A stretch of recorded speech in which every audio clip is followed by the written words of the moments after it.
नमस्कार. आज आपण बोलणार आहोत एका अशा कायद्याबद्दल जो आपल्या रोजच्या आयुष्यासाठी खूप महत्त्वाचा आहे. नाव आहे मेस्मा. म्हणजे आपल्या सगळ्यांसाठी एक सुरक्षा कवच. चला तर मग बघूया हे कवच आपल्याला नक्की कसं आणि केव्हा वाचवतं. जरा विचार करा. समजा तुम्ही सकाळी उठता आणि कळतं की शहरातली बस बंद आहे, हॉस्पिटलमध्ये कोणी नाहीये आणि घरात नळाला पाणी नाही. काय होईल आपली अवस्था? कल्पनाच करवत नाही का? बरं, हे सगळं प्रत्यक्षात येऊ नये म्हणून नक्की काय उपाय आहे? अत्यावश्यक सेवा थांबल्या तर काय करायचं? चला, याच प्रश्नाचं उत्तर आज शोधूया. कारण जेव्हा शहराची ही लाईफलाईनच थांबते ना, तेव्हा सगळीकडे फक्त गोंधळ आणि गोंधळ असतो. वाहतूक ठप्प होते, दवाखान्यांमध्ये रुग्णांचे हाल होतात आणि सामान्य माणसाचं तर जगणंच मुश्किल होऊन बसतं. म्हणूनच अशी परिस्थिती टाळण्यासाठी एका मजबूत कणखर कायद्याची गरज होती. आणि याच गरजेतून सरकारने एक नवीन हत्यार, एक नवीन कायदा आणला. तो म्हणजे महाराष्ट्र अत्यावश्यक सेवा परिरक्षण अधिनियम 2023. सोप्या भाषेत मेस्मा. सार्वजनिक सेवांसाठी ही एक नवी ढाल आहे जी आपलं नागरिकांचं हित जपते. ओके, पण हा मेस्मा कायदा म्हणजे नक्की काय?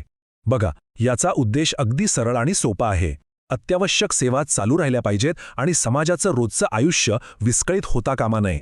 म्हणजे काय तर ज्या जीवनावश्यक सेवा आहेत त्या कोणत्याही परिस्थितीत थांबायला नकोत आणि सामान्य माणसाला कोणताही त्रास व्हायला नको. बस. चला, आता जरा खोलात शिरूया. या कायद्याचे नियम काय आहेत आणि याच्या कक्षेत नेमकं काय काय येतं ते पाहू. तर कायद्याचं जे कलम 2 आहे ना, त्यात अत्यावश्यक सेवा म्हणजे काय हे अगदी स्पष्टपणे सांगितलेलं आहे. यामध्ये आपली वाहतूक व्यवस्था म्हणजे बस, ट्रेन, मग पाणीपुरवठा, वीज, हॉस्पिटलसारख्या आरोग्य सेवा आणि सगळ्या सरकारी आणि स्थानिक स्वराज्य संस्थांच्या सेवा येतात. खरं तर या गोष्टींशिवाय आपलं रोजचं आयुष्य आपण इमॅजिनच करू शकत नाही, बरोबर? अवैध संप म्हणजे काय हे सुद्धा कायदा स्पष्ट करतो. आणि गंमत म्हणजे याचा अर्थ फक्त काम बंद करणं एवढाच नाहीये, तर अनेकांनी मिळून ठरवून काम करायला नकार देणं किंवा अगदी ऐन गरजेच्या वेळी ओव्हरटाईम करायला नकार देणं, ज्यामुळे सेवेवर परिणाम होतो, हे सगळंच अवैध संपाच्या व्याख्येत येतं. आणि इथे एक इंटरेस्टिंग गोष्ट आहे. हा कायदा फक्त कर्मचाऱ्यांसाठी नाहीये, तो दोन्ही बाजूंचा विचार करतो. म्हणजे बघा, एकीकडे तो कर्मचाऱ्यांना अवैध संप करण्यापासून थांबवतो, तर दुसरीकडे मालकांना किंवा कंपन्यांनाही अवैध टाळेबंदी किंवा कामगार कपात करण्यापासून रोखतो. कायद्याच्या कलम 5 आणि 6 मध्ये हे स्पष्टपणे नमूद केलं आहे. म्हणजे तराजू अगदी बॅलन्स ठेवलाय. ठीक आहे, पण समजा कोणी हे नियम मोडलेच तर मग काय? सांगतो, ह्या कायद्याचं उल्लंघन करणं खूपच गंभीर आहे आणि त्याचे परिणामही तितकेच गंभीर आहेत. कायद्यातल्या कलम 7, 8 आणि 9 प्रमाणे जो कोणी अवैध संपातात भाग घेईल किंवा इतरांना त्यासाठी भडकवेल किंवा अशा संपाला पैसे पुरवेल, तर दोषी आढळल्यास थेट 1 वर्षापर्यंत तुरुंगवासाची शिक्षा होऊ शकते. आणि फक्त जेल नाही, सोबत 3,000 रुपयांपर्यंतचा दंडही होऊ शकतो. म्हणजे बघा, चित्र अगदी स्पष्ट आहे. कर्मचाऱ्यांनी अवैध संप केला तर 1 वर्षापर्यंत कैद आणि 3,000 रुपये दंड. आणि जर मालकाने अवैध टाळेबंदी केली तर त्याला 6 महिन्यांपर्यंत कैद आणि तितकाच दंड. म्हणजे कायदा सगळ्यांसाठी सारखाच आहे.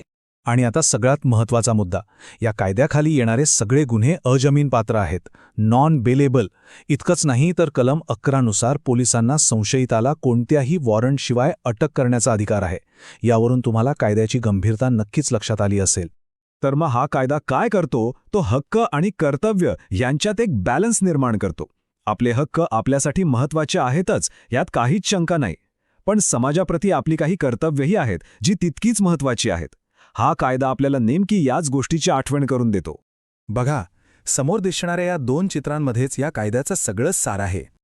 एका बाजूला संपाने उडालेला गोंधळ, त्रासलेले, हवालदिल झालेले नागरिक, आणि दुसऱ्या बाजूला सगळं काही सुरळीत चाललेलं शहर आणि लोकांच्या चेहऱ्यावरचं समाधान. मेस्मा कायद्याचा उद्देश अगदी सरळ आहे. डावीकडची परिस्थिती टाळायची आणि उजवीकडची परिस्थिती टिकून ठेवायची. तर मग जाता जाता एकच गोष्ट लक्षात ठेवूया, हक्क नक्कीच महत्त्वाचे आहेत, पण त्यासोबत येणारी कर्तव्य पार पाडणं ही आपल्या सगळ्यांची सामाजिक जबाबदारी आहे. जेव्हा आपण हक्कांसोबत कर्तव्यही पाळू, तेव्हाच आपण एक चांगला आणि प्रगतिशील समाज घडवू शकू. या सुंदर आत्मिक प्रवासात माझ्यासोबत केल्याबद्दल तुमचे खूप खूप धन्यवाद. आणि हे ज्ञान आपल्यापर्यंत पोहोचवणाऱ्या ग्रीन रुद्राक्ष चॅरिटेबल ट्रस्टचे पुन्हा एकदा मनपूर्वक आभार. तुमचा दिवस शुभ असो.